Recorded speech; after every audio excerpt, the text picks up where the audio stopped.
नमस्कार. स्वागत तुमचं न्यूज लॉन्चर मराठीमध्ये. मी अशोक वानखडे. जो वादा किया था निभाना पडेगा. हे एक फारच लोकप्रिय गीत आहे हिंदीमध्ये आणि ते प्रेमी-प्रेमिकाचं आहे. पण हे शब्द मी केंद्र सरकार आणि सी मध्ये वापरतोय. धर्मेंद्र प्रधानचा राजीनामा झाला. आनंद उत्सव झाला. पण तरुण मुलं होती आणि निर्गस मन असलं मुलांचं, की ते विश्वास ठेवतात. आई-वडिलांवर विश्वास ठेवतात. गुरूंवर विश्वास ठेवतात. तर त्यांनी देशाच्या पंतप्रधानावर विश्वास ठेवला.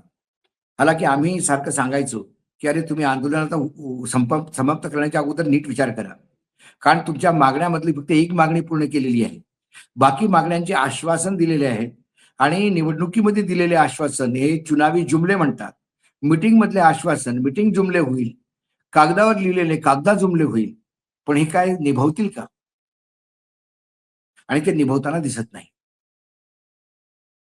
कारण त्या ज्या वाटाघाटी झाल्या होत्या, त्या वाटाघाटीमध्ये हे पण क्लिअर झालं होतं, की कुठल्याही हालतीत सरकार कुठल्याही मुलावर कुठलीही केस जी चालली ते सगळं रद्द करतील आणि सरकार या आंदोलनात भाग घेणाऱ्या कुठल्याही विद्यार्थ्यांच्या विरुद्ध पुन्हा कुठलीही अशी कार्यवाही बदल्याची घेणार नाही.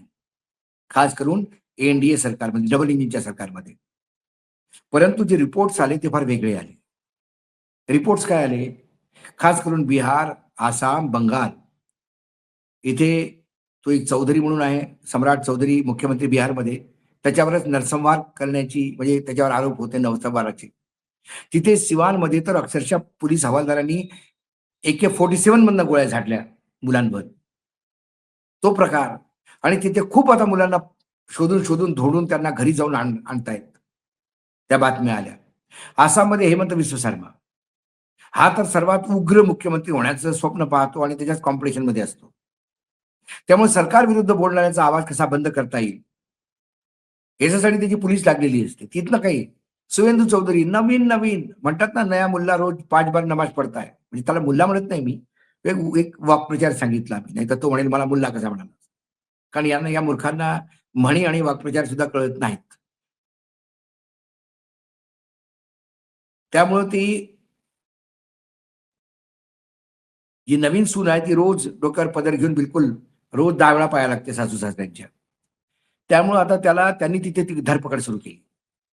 तर त्याला घेऊन सी एक ट्वीट दिलंय आणि ट्वीट जे आहे ते सौरभ दासचं आहे. सौरभ दासनी एक्स प्लॅटफॉर्मवर जे लिहिलं ते तुम्ही इथे वाचा. इंग्लिशमध्ये आहे. ते असं म्हणतात की we deeply concerned by multiple reports reaching us of the students and other protesters being targeted, detained और arrested by various state agencies particularly in Assam, West Bengal आणि बिहार. आम्हाला फार वाईट वाटतं आणि हे वाटतंय म्हणजे क्रोधही येतोय, की आसाम, बंगाल आणि बिहारमधनं असे कितीतरी रिपोर्ट येत आहेत, की आमच्या आंदोलनकारांना पोलीस टार्गेट करून त्यांच्यावर कार्यवाही करत आहे. The Cockroach Janata Party has called off its nationwide protest only after the government of India assured us that no punitive action would be taken against any protesters, either now or in future, in any BJP-ruled NDA-ruled state. The reports emerging from these states are therefore matter of grave concern.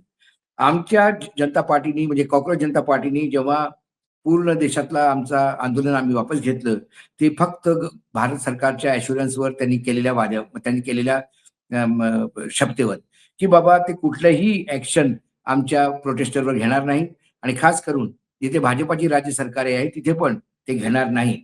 आणि आता जर तसं होत असेल तर हे फार विचारणीय गोष्ट आहे.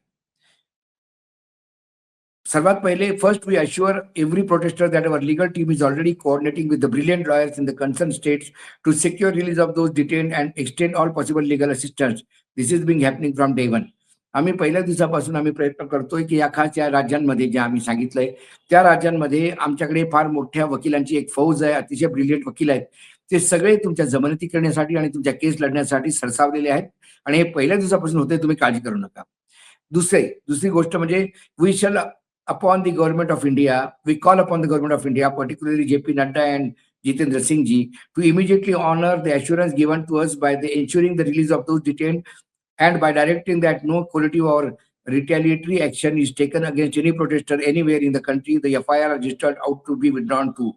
आणि दुसरी आम्ही गव्हर्नमेंट ऑफ इंडियाला खास करून आम्ही जे पी नड्डा आणि जितेंद्र सिंगला सांगतोय, जे भेटायला आले होते आम्हाला, निगोशिएट करायला आले होते, की तात्काळ तुम्ही केलेले जे आमच्याकडे प्रॉमिसेस होते, वादे होते, त्याला लगेच निभवा आणि सगळ्या लोकांना डायरेक्ट करा की कुठलीही बदल्याच्या भावनेने आमच्याकडच्या लोकांवर त्रास द्यायला नको आणि ज्या केसेस झाल्या असेल त्या लगेच तुरंत विड्रॉ करा.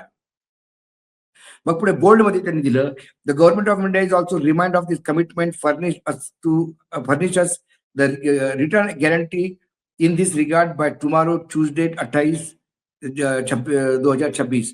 आणि गव्हर्नमेंट ऑफ इंडियाला सुद्धा आम्ही पुन्हा आठवण करून देतो की तुम्ही तुमचं जे तुम्ही जे आम्हाला कमिट केलेलं आहे ते रायटिंग मध्ये 28 तारखेच्या म्हणजे मंगळवारच्या उद्याच्या आत आम्हाला दिलं पाहिजे. Our decision to suspend the nationwide protest was taken in good faith and solely on the basis of the government assurance that it would stand by its word. आम्ही आमचं जे आंदोलन वापस घेतलं ते फक्त भारत सरकारच्या शब्दाखातीर घेतलं. भारत सरकारने जे आम्हाला प्रॉमिस केलं होतं त्याच्यावर केलं.